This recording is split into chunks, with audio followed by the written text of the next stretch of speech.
उस खराब स्थिति के आने का, उस मनुष्य आने का वेट मत करो। आपको पहले ही पता चल जाता है कि मेरी अगले महीने स्थिति नहीं है। 2 महीने पहले पता चलता है कि मैं अभी EMI नहीं पे कर पाऊंगा। अब आप इंतजार करते रहते हो कि 3 EMI बाउंस हो जाए। 3 EMI का मतलब 90 दिन, 90 दिन के बाद वो हो जाएगा NPA। जब आपको पता है 2 महीने बाद मैं EMI नहीं दे पाऊंगा, तो अभी बैंक में जब आप EMI भर रहे हो तब बैंक में जाकर के लेटर दो कि साहब मेरी स्थिति आज वैसी नहीं है जब मैंने लोन लिया था, जब जैसी स्थिति थी, अगले 2 महीने बाद मैं EMI नहीं भर पाऊंगा। अब मुझे कोई विकल्प दिया जाए। बैंक क्या क्या विकल्प दे सकता है? बैंक 3 विकल्प दे सकता है। पहला विकल्प होता है आपको कुछ समय दे दे, 6 महीने का, 1 साल का, 2 साल तक का बैंक को समय देने का अधिकार है अगर आपकी स्थिति खराब हो जाती है। कई लोगों ने बताया घर में जो कमाने वाला था वही एक्सपायर कर गया, अब कहां से EMI देगा? बैंक को पता ही नहीं है स्थिति खराब है इतनी। आप फोन नहीं उठा रहे, आप उनके लेटर के जवाब नहीं दे रहे। आप बैंक को पहले ही बता दो कि भाई मेरी स्थिति खराब हो सकती है, अब मैं नहीं पे कर पाऊंगा, मुझे समय दे। या तो बैंक समय दे देगा, समय नहीं देगा तो बैंक दूसरा क्या कर सकता है? लोन रीस्ट्रक्चर कर सकता है। रीस्ट्रक्चरिंग क्या होती है?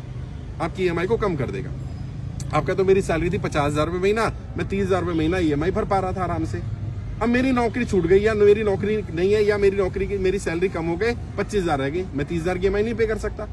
तो बैंक से रिक्वेस्ट करो कि मेरी EMI को उस रेंज में 15,000, 12,000 जितनी आप कर सकते हो उतनी रेंज में ले लेगा। इसको रीस्ट्रक्चरिंग बोलते हैं। रीसेटलमेंट कर सकता है, रीफाइनेंस कर सकता है, पुराना लोन क्लियर करके नया लोन दे सकता है आपको। आपकी EMI अब नई वाली जो बनेगी वो कम बन सकती है। एक लीन पीरियड होता है। लीन पीरियड मतलब जिसमें आपको EMI या इंटरेस्ट पे नहीं करना, ऐसा भी लीन पीरियड लिया जा सकता है 6 महीने से लेकर के 2 साल तक का। बैंक से जाकर के बात करो कि मेरी स्थिति खराब है, और जेन्युइन जो स्थिति है वो बताना। और बैंक से कुछ भी कम्युनिकेशन करो, बार बार बोल रहा हूं, बैंक से रिटर्न कम्युनिकेशन करो। बैंक क्या करता है आपको? जब भी कोई कम्युनिकेशन करता है नोटिस भेजता है। क्यों भेजता है? बैंक पागल है क्या? बैंक इसलिए भेजता है कि जब आप इन नोटिस के जवाब नहीं दोगे आप डिफॉल्टर हो जाओगे। उसके पास 5 नोटिस होंगे, वो कोर्ट में जाएगा, देखो जी हमने तो इतनी बार इनको बताया था। अच्छा तुम्हारे पास 10 होंगे तो जज तुम्हारी बात मानेगा कि देखो जी मैंने बैंक को बताया था मेरा व्यापार बंद हो गया है, मैंने बैंक को बताया था मेरी EMI नहीं दे पाऊंगा, मैंने बैंक को बताया था मेरा लोन रीस्ट्रक्चर कर दो, मैंने बैंक को बताया था मेरी EMI कम कर दो, मैंने बैंक को बताया था मेरे घर में कोई बीमार हो गया है, मैंने बैंक को बताया था कि मेरी स्थिति खराब हो रही है। बैंक को कोई सपना नहीं आएगा कि आपकी स्थिति आज खराब है, बताना पड़ेगा। अगर बताओगे तो बैंक आपकी बात सुनेगा। अभी गाड़ी में भी हम आ रहे थे तो एक व्यक्ति को बताया गया, उसने जाके बैंक में बात की, EMI जा रही है उसकी। उसने कहा जी मैं अगले महीने से पे नहीं कर पाऊंगा, मुझे कम से कम 2 साल का समय दे दो। बैंक ने कहा 2 साल का समय नहीं मिलेगा आपको, मैक्सिमम मैं 6 महीने का समय दे सकता हूँ। और वो कह रहा सर क्या करना है? मैंने 6 महीने मिल गए ना, पहले 6 महीने का ले ले। 6 महीने में जब 5 महीने हो जाए फिर जाकर के एप्लीकेशन लगाओ कि मेरी स्थिति अभी भी ठीक नहीं हुई। अगर नहीं हुई है, अगर ठीक हो जाए, ऊपर वाला करे, कोई काम चल जाए, कुछ हो जाए तो भरना शुरू कर दो। लगातार 3 इंस्टॉलमेंट बाउंस मत होने देना, क्योंकि अगर लगातार 3 इंस्टॉलमेंट बाउंस हो जाती है तो उसको NPA डिक्लेयर किया जा सकता है। ऑल्दो बैंक इतनी जल्दी NPA नहीं करता। कारण क्या है?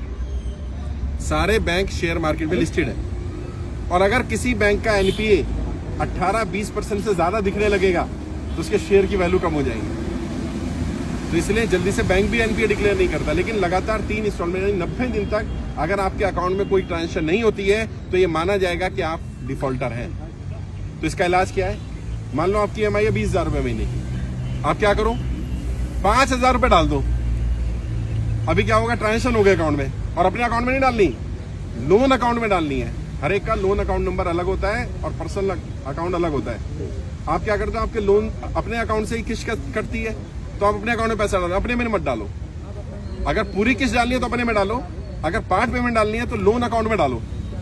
अब क्या होगा? उनकी स्टेटमेंट में आ जाएगा किसी ने 5,000 रुपये डाले। अब अगर कल को कोर्ट जाएगा बैंक कि आप डिफॉल्टर हो तो आप दिखा सकते हो, देखो जी अगर मैं डिफॉल्टर होता। सर अभी मेरी भी 3 किस्तें टूट चुकी है, मुझे फोन आ रहा है बार बार। 3 नहीं टूटनी चाहिए थी, अगर टूट गई तो 10 तारीख को तीसरी किस्त भी मतलब हो गई, नहीं भर पाया। हाँ अभी टूट गई, फोन आ रहा था। तो बाद में बता देता हूँ। अगर NPA हो गया है तो इसका भी इलाज है। बैंक में जाओ, रिटर्न में एप्लीकेशन, ओरल नहीं, रिटर्न में दो कि मेरी 3 इंस्टॉलमेंट बाउंस हो गई है, ये रीजन है, आगे से मैं इसको कंटिन्यू करने की कोशिश करूंगा, मुझे इन 3 इंस्टॉलमेंट के लिए समय दे दिया जाए। तो बैंक के पास ये भी अधिकार होता है कि वो 3 इंस्टॉलमेंट को ऐसे ही होल्ड रखे और आगे की कंटिन्यू कर दे। तो क्या होगा? आपका आगे का कंटिन्यू हो गया। अब 3 में जब थोड़ा सा पैसा है, थोड़ा थोड़ा करके 6 महीने साल भर में वो 3 क्लियर कर दो। फिर भी अगर 3 क्लियर नहीं होते तो कम से कम 1 जरूर क्लियर कर देना। 90 दिन डिफॉल्ट नहीं होना चाहिए एक फाइनेंशियल ईयर में। अभी जैसे अप्रैल 31 मार्च तक है फाइनेंशियल ईयर, इसमें नहीं होगा, अगले साल में फिर आपको 90 दिन का समय मिल जाएगा। तो बैंक से बात करो, कम्युनिकेट करो। अभी आपने ट्रेनिंग अटेंड कर ली होगी, मुझे नहीं मालूम करी कि नहीं करी, अटेंड करो। उसमें कर्जे से बाहर निकलने के 20 से ज्यादा तरीके बताए गए हैं। कोई ना कोई तरीका आपके काम जरूर आ जाएगा। आप अपने स्तर पर भी लड़ाई लड़ो, मैं भी लड़ रहा हूं, साथ मिलकर के लड़ाई लड़ेंगे तभी सफलता मिल पाएगी। अगर आप ये सोचो खाली मैं करता रहूं और आप कुछ ना करो, ऐसे नहीं चलेगा।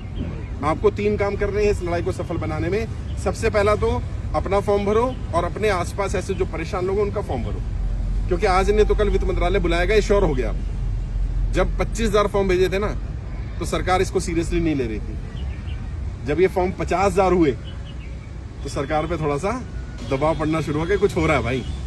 जब 1 लाख हुए तो हलचल ज्यादा हुई, 1.5 लाख हुए तो और ज्यादा दहशत होनी शुरू हुई। अभी 2 लाख होने वाले, 1,75,000 ज्यादा फॉर्म हो गए। अब सरकार को यह समझ में नहीं आ रहा कि इनसे बात नहीं करेंगे तो ये संख्या बढ़ती जा रही है, और बात करेंगे तो फंसेंगे। वैसे आपके लिए मैं जल्दी सुप्रीम कोर्ट में भी एक PIL लगाने जा रहा हूं, और उस PIL में सिर्फ एक ही बात पूछ रहे हैं, क्या सरकार अमीरों की तरह आम इंसान का कर्जा माफ करेगी या नहीं करेगी? हाँ या ना में जवाब दे दे। लेकिन मुझे मालूम है ये सवाल इतना आसान नहीं है, क्योंकि हाँ कहते हैं तो फंस जाएंगे, ना कहते हैं तो भी फंस जाएंगे। कई लोग मुझसे पूछ रहे सरकार जवाब क्यों नहीं दे रही? सरकार जवाब क्या दे? सरकार क्या जवाब दे कि मैं आम इंसान का लोन माफ नहीं कर रहा या कर रहा हूं? सरकार को क्या बोलना चाहिए? अगर बोले कि कर रहे हूं तो जिन अमीरों ने सरकार को पैसे दिए हैं वो कहेंगे भाई हमने पैसे दिए थे, तुम्हारी सरकार हमने बनवाई, लोन हमारा माफ करना था कि गरीबों का माफ करना था? और अगर कहें कि नहीं कर रहा तो जी गरीबों ने वोट किया है, वो कहे अच्छा बेटे। और सरकार को एक और डर है, वैसे तो रिकॉर्ड हो रहा है लेकिन मैं बता देता हूं, सरकार को ये डर है कि किसानों की तरह अगर ये लोग आके बैठ गए तो फिर क्या होगा, क्योंकि एक बार बेइज्जती हो चुकी है। वैसे हमारी कोई लड़ाई नहीं है किसी सरकार से, किसी नेता से, लेकिन उन्हें तो ये लग रहा है कि भैया जनता परेशान है। वित्त मंत्रालय भी जब गए लास्ट टाइम फाइल लेकर के, आपने वीडियो भी देखा होगा, वीडियो मैंने डाला था, वित्त मंत्रालय के अधिकारियों ने बोला है ऑफ रिकॉर्ड कि आप बहुत अच्छा काम कर रहे हो, हम पर भी कर्जा है। अब बताओ क्या करोगे? कह रहे हम पर भी कर्जा है, आप अच्छा काम कर रहे हो। यहाँ भी कई सरकारी एम्प्लॉय आए, भाई क्या करता है सरकारी में सैलरी कम होती है तो थोड़ा बहुत इधर उधर से लोन लेके वो कुछ व्यापार कर लेता है, काम धंधा कर लेता है, और इसमें कोई बुराई भी नहीं है। अभी क्या हुआ, उसका धंधा चौपट हो गया, अब वो परेशान हो रहा है, क्या करूं मैं? तो उन्होंने कहा आप काम अच्छा कर रहे हो, लेकिन सरकार के साथ समस्या ये है कि सरकार माफ करे तो फंसे और ना माफ करे तो फंसे। कह रहे हैं आपने ऐसी स्थिति डाल दी है। तो भैया मेरा तो मानना एक ही है, सरकार में बैठे कुछ लोग ये कह रहे थे कि लोग परेशान नहीं है। अभी 3-4 दिन पहले वित्त मंत्रालय का स्टेटमेंट आया कि अब कोरोना की आपदा से लोग उबर चुके। मैंने उनसे एक ही बात बोली कि आप आके मेरे साथ देखो तो सही, अब ज्यादा दिक्कत आ रही है। उस समय तो लोगों ने अपना पैसा कहीं से उधार लेके, यहाँ से लेके, वहां से लेके कोरोना का टाइम निकाल दिया, लेकिन कभी तो देना पड़ेगा ना। बिल्कुल आज दिक्कत आनी शुरू हुई और बहुत सारे लोगों ने सुसाइड किया है। ऐसा कोई गलत कदम मत उठाइए, क्योंकि अगर आप ही नहीं बचे तो ये लड़ाई लड़ूंगा किसके लिए? भाई मेरे ऊपर कर्जा नहीं है, मेरी टीम पर, इन पर कर्जा नहीं है, संजय जी पर कर्जा नहीं है, मधु मैडम पर कर्जा नहीं है, राहुल जी पर कर्जा नहीं है, जो लोग हमारी टीम में जुड़े किसी पर कोई कर्जा नहीं है। मैं लड़ाई लड़ रहा हूँ आप लोगों की, जनता की। आप ही नहीं बचेंगे तो फिर लड़ूंगा किसके लिए भाई? दूसरा काम क्या करना है, संगठित होना पड़ेगा। अभी जैसे एक बहन आई, उनको घर से निकाल दिया गया, कमाई का कोई साधन नहीं है, उनका मकान की कीमत 16 लाख रुपए वो बता रही है और 6 लाख 7 लाख रुपए मकान बेच दिया गया। फिर इस तरह का फ्रॉड मत करो लोगों के साथ। कैसे कैसे घर बनता है, लोगों को शर्म नहीं आती है कि बैंक उनका घर छीन ले। कम से कम जितनी कीमत का है उतनी कीमत में बेच दो। अभी मैं वेस्ट बंगाल गया, 80 साल के बुजुर्ग आए, मेरे पैरों में पड़ के रोने लगे। कहते सर मैंने पोल्ट्री फार्म के लिए लोन लिया था, 4.5 करोड़ रुपए का मेरे ऊपर लोन है, 15 करोड़ रुपए मेरी वैल्यू है प्रॉपर्टी की, बैंक ने 3.5 करोड़ में बेच दी। बताइए, कह रहे मेरे ऊपर 1 करोड़ रुपए और निकाल दिया और मेरा घर भी बेच दिया। मतलब कितनी बदमाशी यार। अभी मैं महाराष्ट्र गया था, आपने देखा होगा, मैं नासिक में एक बहन आई, वो कहती है कि मेरे पति एक्सपायर कर गए, उनका लोन इंश्योर्ड था, क्योंकि जब भी बैंक लोन देता है तो क्या कहता है, आपका लोन इंश्योरेंस होना पड़ेगा, बिना इंश्योरेंस के नहीं देंगे। जब वो एक्सपायर हो गए तो किस्त लेने आ गए। तो मैंने कहा कि उस लेडी ने कहा कि भाई, मैंने बताया उनको कि मेरे पति का तो लोन इंश्योर्ड था। कहते नहीं जी, लोन इंश्योर्ड नहीं था उनका, वो तो इंश्योरेंस इसलिए लिया जाता है, इंश्योरेंस का अमाउंट, ताकि लोन की सेफ्टी रहे, बंदे का इंश्योरेंस नहीं है। क्या सेंस है यार, मतलब मूर्ख बनाया जा रहा है। अगर लोन दिया है और जब ये बोल के दिया इंश्योर्ड है, तो इंश्योर्ड का मतलब बंदा क्या सोचता है कि अगर मुझे कुछ हो गया तो मेरे बच्चों को लोन नहीं भरना पड़ेगा। बिल्कुल। लेकिन बाद में बताया जाता है कि जी अभी पंजाब में क्या हमें बताया कि आधा लोन इंश्योर्ड है। अब आधा कौन इंश्योर्ड कर देते भाई?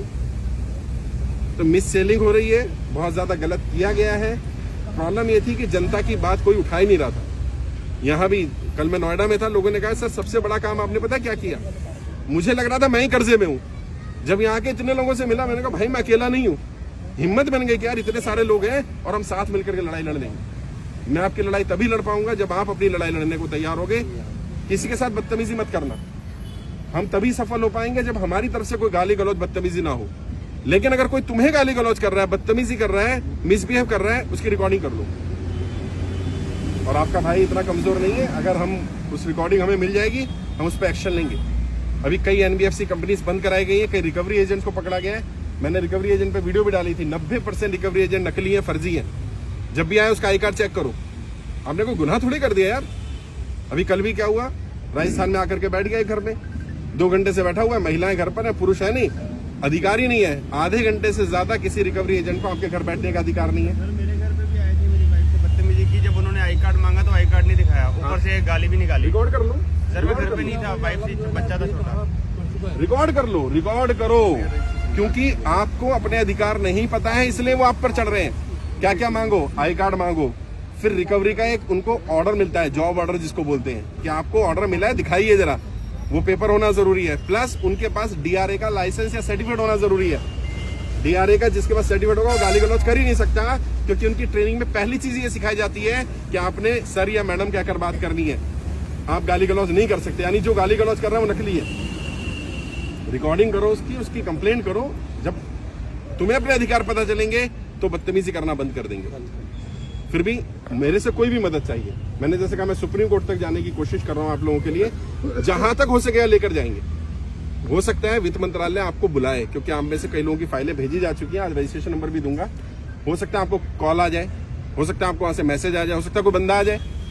जेन्युइन स्थिति बताना अपनी, और जो सच है वो बोलना। देखो, क्योंकि सरकार से छुपा नहीं पाओगे, सरकार को तुम्हारी स्थिति पता चली जाएगी। अगर कहीं गलत भी हो गया, कहीं पैसा लगा दिया, डूब गया, कुछ हो गया, बस सच बता दो भाई ये हुआ था, अब हो गया मेरे से। उसमें क्या होगा, सरकार जितना हो पाएगा मदद करेगी। एक और आखिरी चीज, कई लोग कल भी सवाल कर रहे थे और ये सबके सवाल है कि सर मेरा प्राइवेट फाइनेंसर का पैसा है या मेरा रिश्तेदार से लिया है। मैंने किसी अपने साले से ले लिया, जीजाजी से ले लिया, जान पहचान में ले लिया, अब उनका लोन का क्या होगा? तो लोन माफी का प्रोसीजर समझ लो। 2 बार लोन माफ हुआ है किसानों का, एक बार 1990 में हुआ, एक बार 2008 में हुआ। लोन माफी का प्रोसीजर क्या है? मान लो इनसे मैंने पैसा लिया, मेरा लोन माफ कर दिया सरकार ने, इनके पैसे का क्या होगा? क्या इनका पैसा डूब जाएगा? और अगर इनका पैसा डूब गया तो फिर तो अपने एक को बचाने के लिए एक को मरवा दिया। जिस साहूकार से, जिस रिश्तेदार से, जिस जानकार से आपने पैसा लिया और उसका पैसा डूब गया, तो उसका भी तो परिवार है यार, उसने जरूरत पे हमारी मदद करी थी भाई। तो ऐसा तो नहीं होना चाहिए। तो सरकार का नियम क्या है? जिसने पैसा लिया होगा और जिससे लिया होगा, दोनों को बुला लेगी सरकार। मैंने जिससे लिया, इन्हें भी बुलाएगी, मुझे भी बुलाएगी। इनसे पूछिए कितना दिया था, मुझसे पूछिए कितना लिया था, मैं बताऊंगा जी 2 लाख रुपए लिया था, वो बताएंगे आज 2 लाख रुपए दिया था। अच्छा, रेट ऑफ इंटरेस्ट क्या था? वो बताएंगे जी 2% था, क्योंकि 2% ज्यादा रेट ऑफ इंटरेस्ट नहीं ले सकते। अगर कोई 10 ले रहा है तो क्या होगा? आपने अगर साबित कर दिया उसने 10 लिया है, तो 2% से ऊपर जितना दिया होगा वो सारा मूल में से कट जाएगा। टेंशन नहीं खत्म, टेंशन नहीं खत्म, टेंशन नहीं खत्म, कुछ नहीं करना। सरकार के पास सारे नियम है। अगर मान लो आपसे 10% लिया, 2 साल हमने पैसा पे करा, अब पता चला आपने जितना लिया था उससे ज्यादा दे दिया, अब सरकार उनको बुलाएगी, भैया एक मिनट, पहले मैं एक्सप्लेन कर दूं, फिर सवाल भी ले लूंगा। अब सरकार उनको बोलेगी भैया तूने 2% से ऊपर लिया है, ये जायज नहीं है। और कौन लोन दे सकता है? जिसके पास एनबीएफसी का लाइसेंस हो, अदरवाइज वो लैंडिंग कर ही नहीं सकता। अगर लाइसेंस नहीं है तो भी दिक्कत आएगी उसको। फिर भी अगर वो साबित कर देता है कि मैंने 2 लाख रुपए दिया था, और मैंने 2 लाख लिया था और ब्याज कम था, 2% के आसपास था, तो इनका पैसा सरकार दे देगी 2 लाख रुपए और मेरा माफ हो जाए। अगर जेन्युइन केस होगा तो होगा। अगर कोई कहता है कि किसी ने झूठा लगा दिया जी, तो सरकार के पास सारे प्रूफ होते हैं। सरकार की एजेंसियां इतनी कमजोर नहीं है। हम यहाँ आए हैं तो आपको पता नहीं है, इंटेलिजेंस को ये रिपोर्ट है कि मैं यहाँ हूँ। मैं कल नोएडा था तो मुझसे पहले इंटेलिजेंस के लोग वहाँ पहुंच गए थे। वो रिपोर्ट देके जाते हैं कितने लोग आ रहे हैं, कहाँ मिल रहे हैं। हमें कोई दिक्कत नहीं, हम कोई गुनाह तो कर नहीं रहे, खुल करके सामने बात रख रहे हैं। किसी को 1 रुपया भी नहीं देना है। मैंने बार बार बोला ये अभियान पूरी तरह निःशुल्क है और तुम में से भी किसी ने किसी से 1 रुपया नहीं लेना जिससे फॉर्म भरवाओगे। कई लोग क्या कर रहे हैं, फॉर्म भरवाने नाम पे 10 रुपए ले रहे हैं, 5 रुपए ले रहे हैं। देखो 10-5 रुपए से कुछ होता नहीं है, लेकिन एक तो तुम्हारी भी नीयत खराब होगी, प्लस सामने वाले को गलत मैसेज जाएगा। यार बदनाम मत करो कि इतना पवित्र काम हो रहा है और इससे बड़ा पुण्य का काम नहीं है। 10,000 से ज्यादा लोगों को हम सुसाइड करने से बचा चुके हैं। सोचिए, कल भी एक व्यक्ति आए, उन्होंने कहा सर मैंने और मेरी पत्नी ने डेट तय कर ली थी कि हम 13 सितंबर को मर जाएंगे। कह रहे 9 सितंबर को मैंने आपकी वीडियो देख ली तो मुझे हिम्मत मिली कि नहीं यार, कोई व्यक्ति है जो हमारे लिए लड़ाई लड़ रहा है। कह रहे मैंने फॉर्म भरा, मैंने आपकी ट्रेनिंग अटेंड करी, अब मुझे कम से इतनी तो अकल आ गई कि अब मैं मरूंगा तो नहीं। भाई गलती करी दूसरे ने, सजा दे दो अपने आप को। ये क्या यार मूर्खता है। तो आपने थोड़ी कर्जे पे अपने आप को डाला। और ईमानदारी से बताना, जितने भी लोग हो, क्या कोई इच्छा से चाहते हो किसी का पैसा मार लो? नहीं। हर कोई पे करना चाहता है। प्रॉब्लम क्या है? और पे कर रहे थे, समय दे दो। कोरोना की वजह से नहीं कर पाए। मैं क्या कह रहा हूँ भाई, जिनका लोन माफ हो सकता है उनका माफ कर दो, जिनका माफ नहीं हो सकता 2 साल का समय दे दो। ना इंटरेस्ट लगेगा, ना पेनल्टी लगेगी, ना कुछ लगेगा। 2 साल तक, 2 साल में अपने आप स्थिति ठीक कर लेगा। बिल्कुल। और मुझे उम्मीद है सरकार अब हमारी बात सुनेगी, क्योंकि सरकार को भी अब समझ में आ गया कि एक समस्या गंभीर है। जैसे मैंने कहा, जब 25,000 थे तो नहीं सुन रही थी, अभी 2 लाख होने वाले तो सुन रही है। सोचो जिस दिन 20 लाख होंगे, जिस दिन 1 करोड़ होंगे, आज नहीं तो कल सरकार को कर्जा माफ करना पड़ेगा। तब तक आपके पास एक ही विकल्प है कि आप बैंक में जाकर के समय ले लो। अगर बैंक समय नहीं देता, लेटर लिख करके दे दो, बस इतना काम हो गया। अब EMI नहीं भी भरोगे अगर वो लेटर नहीं लेते हैं, रिसीव नहीं करते। हाँ, ये भी एक प्रॉब्लम आ रही है, बैंक वाले लेटर नहीं ले रहे। वैसे तो ये अधिकार है आपका, क्योंकि बैंक ने कोई लेटर भेजा तो बैंक का आप रिसीव करते हो, तो बैंक को लेना चाहिए, फिर भी नहीं ले रहा। कोई बात नहीं, बैंक की ब्रांच का एड्रेस है, स्पीड पोस्ट करा करके उसकी रसीद रख लो। स्पीड पोस्ट पे रसीद मिलती है। अब जब कोर्ट में जाएगा, आपके पास लेटर की कॉपी होगी, स्पीड पोस्ट की रसीद होगी, जज साहब को दिखाना, जज साहब इस डेट को मैंने भेजा था और मैं जब बैंक गया था इन्होंने लिया भी नहीं था। और जब मैनेजर मना करे लेने को, तो उसको बोलना लिख कर दे कि मैं नहीं ले रहा। डरना नहीं है। सरकारी वाला तो ले ही लेगा, क्योंकि उसको पता है मेरी नौकरी चली जाएगी। प्राइवेट वाले थोड़े नखरे करते हैं कि लेटर नहीं ले रहे। उसको बोलो देखो आप नहीं लोगे, उसको बोल देना आप नहीं लोगे, मैं स्पीड पोस्ट कराऊंगा, आपके पास लेटर पहुंच जाएगा, मेरे पास रसीद आ जाएगी। लेना तो आपको पड़ेगा ही, बेहतर है अभी ले लो, क्यों मेरे भी 25 रुपए खराब कर रहे हो। जब उसे पता चलेगा तुम्हें पता है अपने अधिकार, तो ले लेगा। और उसको बोलो कि इस पर रिसीविंग करके दे दो कि मैंने लेटर दिया था, बस इतना ही काफी। सरेंडर कर दो, आपने फ्लैट लिया, सरेंडर कर दो। हाँ कोई बात नहीं। अब किसकी प्रॉपर्टी का लोन हो सकता है, गोल्ड का लोन हो सकता है, गाड़ी का लोन हो सकता है, तो वो क्या कहते हैं, 3 किस्तें बाउंस होने के बाद वो कहते हैं भैया अब आपका NPA होने वाला है, आप सरेंडर कर दो, नहीं तो हम कब्जे की प्रक्रिया शुरू करें। वो कर सकते हैं, उन्हें अधिकार है। मैंने इसलिए कहा कि 3 किस्तें बाउंस मत होने दो बस। फिर भी अगर हो जाती है तो आप सेटलमेंट के लिए टाइम मांग लो। बैंक से कोई भी कम्युनिकेशन बंद मत करना। फोन आते हैं, फोन नहीं उठाना, मिलना नहीं, नोटिस का जवाब नहीं देना, इससे पता चलता है आप डिफॉल्टर। बेहतर ये रहेगा कि आप फोन भी उठाओ, बात भी करो, बैंक भी जाओ, मिलो भी, अपनी बात करते रहो, तो वो समय देता रहेगा। एक्चुअल में हमें करना क्या है, सीधी सी बात है, हमें इतना समय ले लेना है जितने दिन में वित्त मंत्रालय से जवाब आ जाए। आज मैं आपको रजिस्ट्रेशन नंबर आपका दे ही दूंगा, अब आपका हाथ और मजबूत हो जाएंगे। आप बताओ मेरा ये फाइल नंबर है, मैं आपको जो दे रहा हूँ फाइल नंबर दे रहा हूँ। वित्त मंत्रालय में सभी की फाइलें भेजी गई हैं, उनका एक रजिस्ट्रेशन नंबर यूनिक तैयार किया गया है। वो रजिस्ट्रेशन नंबर लेकर के जाओ और बैंक को बोलना कि ये मेरा फाइल नंबर है, वित्त मंत्रालय में मैंने फाइल भेजी हुई है, मैं कर्जा मुक्ति अभियान से जुड़ा हूँ, कम से कम मुझे 1 साल का समय दे दो। 1 साल का समय सब मांगो। किसी को लग रहा है कि 1 साल का नहीं देगा तो भी मांगो, अपनी तरफ से मत सोचो कितना देगा नहीं देगा। घबराना नहीं है, डरना नहीं है, लड़ेंगे और सफल होंगे। मुझे पूरा विश्वास है कि सरकार जनता की बात सुनेगी। जनता की बस संख्या बल दिख जाए उसे। अभी वो दिख नहीं रहा था ना, अब दिखने लगा।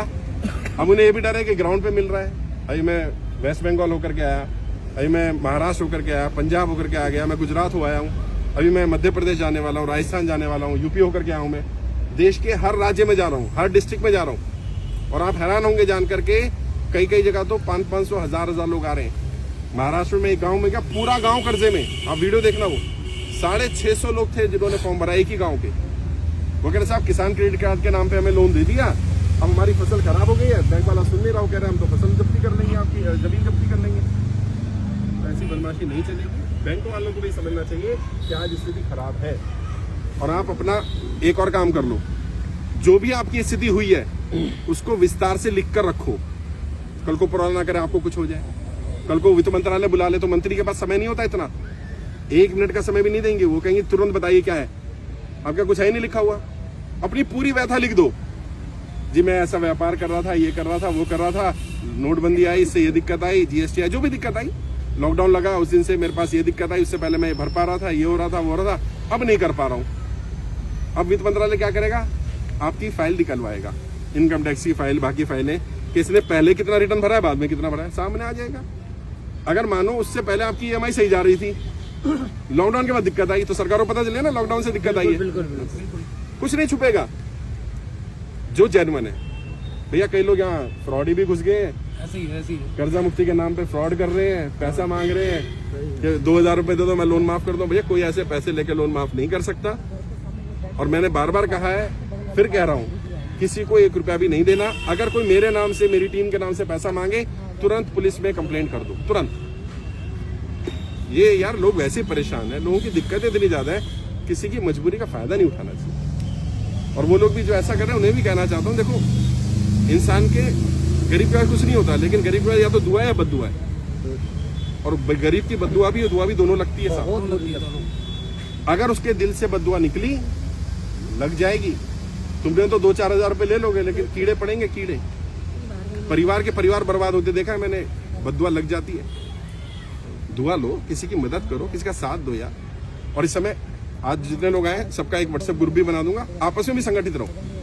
कई लोग किसी को परेशान करते हैं, आसपास रहते हो, 20 लोग इकट्ठे होकर पहुंच जाओ, हाँ भाई कैसे परेशान करा मेरे भाई को। मतलब लगा भाई इतने लोग हैं। समस्या पता क्या है, कर्जा एक ऐसी बीमारी है कि कहा भी ना जाए और सहा भी ना जाए। बंदा किसी को बताता ही नहीं। भैया शर्म छोड़नी पड़ेगी। अगर ये शर्म नहीं छोड़ोगे, अभी भी कई लोग शर्मा शर्मी में यहाँ नहीं आ रहे, किसी को पता न चल जाए। अच्छा जिस दिन घर भी गया पता चल जाएगा, जिस दिन गाड़ी उठा के लेके जाएगा पता चल जाएगा। घुटते रहते हैं सर, घुटते रहो, क्या फायदा। सामने आओ, बात करो और स्वीकार करो कि इसमें तुम्हारी गलती नहीं है, क्योंकि सच है ये, इसमें तुम्हारी गलती नहीं है। रेडिसन ब्लू होटल का मालिक था अमित जैन, 5-6 दिन पहले उसने सुसाइड किया। जब 1-1.5 महीने 2 महीने हो गए सुसाइड से, 5-6 दिन पहले उसने मेरे को फोन किया था। उसने सर मिलना चाहता हूँ। मैं दिल्ली में नहीं था, मैं आने वाला हूँ, मिलेंगे, मुलाकात करेंगे। जितने में दिल्ली आए इतने पता चला सुसाइड कर लिया। 600 करोड़ का लोन था उसके ऊपर। 40-45 साल की उम्र में जो आदमी 2000 करोड़ का एम्पायर खड़ा कर चुका था जीरो से, अगर 10-20 साल और जी जाता तो पता नहीं कितना बड़ा काम कर लेता वो आदमी। लेकिन वही रोज प्रेशर, इतना प्रेशर दिया, मर गया वो। और इंसान पता है कर्जे से नहीं मर रहा, बदनामी से ज्यादा मर रहा है। जब उसको बदनाम किया जाता है, जिन रिश्तेदारों से वो छुपा रहा होता है उन्हीं को फोन करते हैं बैंक वाले, गारंटर को परेशान करते हैं, बाकी लोगों को परेशान करते हैं। तो मुझे मालूम है ये सब हो रहा है। लड़ाई लड़ेंगे, साथ मिलकर लड़ेंगे तो जरूर सफल भी होंगे। एक दूसरे का साथ दो, जाति धर्म भाषा क्षेत्र लिंग का भेदभाव मत करो, हर किसी का साथ खड़े हो जाओ। इस समय सबको सपोर्ट की जरूरत है। बिल्कुल। अगर धर्म जाति में फंसे रहोगे, इसमें उसमें फंसे रहोगे, मैं इसके यहाँ क्यों जाऊं, मैं उसके यहाँ, ऐसे मत करो। जिसको जरूरत है उसके यहाँ पहुंच जाओ यार, निस्वार्थ भाव से जाओ। मदद करोगे, मैं भी मदद करूंगा। और मैं आपसे वादा करता हूं, एक एक व्यक्ति का 1-1 रुपया कर्जा माफ कराऊंगा। ये अंतिम सांस तक ये लड़ाई लड़ूंगा मैं आपको, लेकिन मैं तभी लड़ पाऊंगा जब आप भी मेरा साथ दें। अभी मिलते हैं, बारिश हो गई, थोड़ा साइड में हो जाते हैं हम लोग। अगर आप पीएल करिए, कई हजार सिग्नेचर्स मैं दूंगा। नहीं, लाखों में जाएंगे जी। मैं अपनी तरफ से हजारों सिग्नेचर्स दूंगा। बहुत बढ़िया, बहुत बढ़िया, बहुत बढ़िया। सर ये आपसे मिलने के लिए छत्तीसगढ़ से आए हैं 2 जने। अरे मैं तो आने वाला हूँ, रायपुर आ रहा हूँ मैं, इवेंट होने वाला है। नहीं बारिश हो रही है, शेड में हम लोग बैठ सकते हैं। ये भी छत्तीसगढ़ से आए हैं, 2 जने आए हैं। अच्छा, अभी बारिश हो रही है, थोड़ा तबीयत खराब ना हो जाए आप लोगों